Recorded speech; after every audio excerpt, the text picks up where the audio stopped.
Great Vita Morning! So ako po si Eliza Casapaw, 24 years old.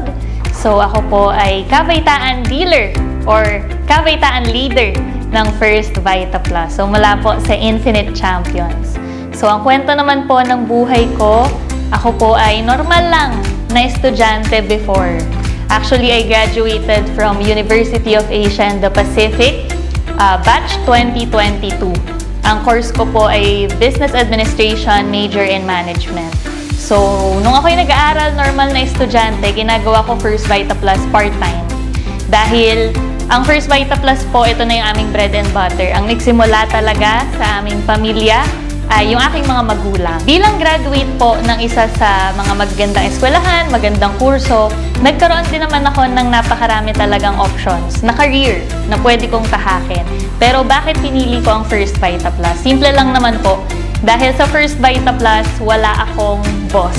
So yun talaga ang ayoko. So ayoko nakatali sa isang cubicle, ayoko na may nagmamando sa akin kung anong gagawin. Gusto ko may kalayaan ako na kumbaga diktahan or mag-control ng life na gusto ko para sa sarili ko. So nagagawa ko po yun dito sa First Vita Plus.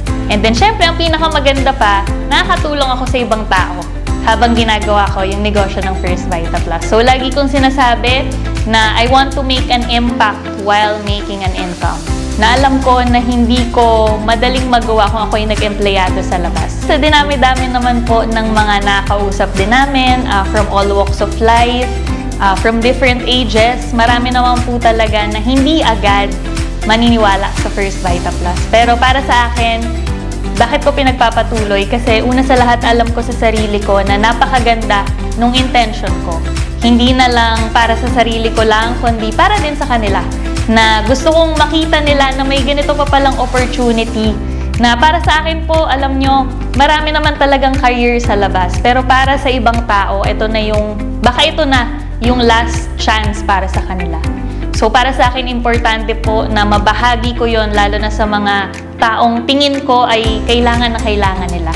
So para sa akin, as long as sincere ka at may passion ka sa ginagawa mo, napakaganda ng intention mo, dapat hindi tayo, kumbaga, mapigilan ng rejection or malungkot or ma-down kapag tayo ay nare-reject. Dahil at the end of the day, hindi lang natin to ginagawa para sa ating mga sarili, kundi para din sa mga tao na nangangailangan ng produkto at negosyo ng First Vita Plus. Sa First Vita Plus, bilang kabataan, syempre mga gusto natin yung gadget, so hindi na kailangang hingin sa magulang, kinukuha na syempre or na-achieve dahil sa kinikita sa First Vita Plus. Pangalawa, para sa akin, napaka-saya po na nakakapag-travel tayo sa iba't ibang lugar habang ginagawa yung negosyo ng First Vita Plus. So, dito kumikita ka na, nakagala ka pa. Na alam ko, gusto ng maraming mga kabataan dyan. And then, syempre, dahil din po sa First Vita Plus, after doing this for full time ng 1 year, I achieved my first brand new car, 2023 Ford Ranger Raptor.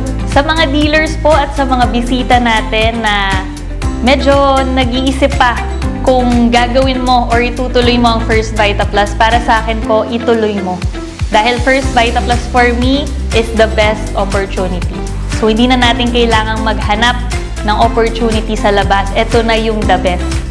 Dahil dito po marami ng tao, marami ng pamilya ang nabago ang buhay. Isa po ako at yung pamilya ko sa mga nagpapatunay, nagpapatotoo kung gaano kaganda ang negosyo ng First Vita Plus.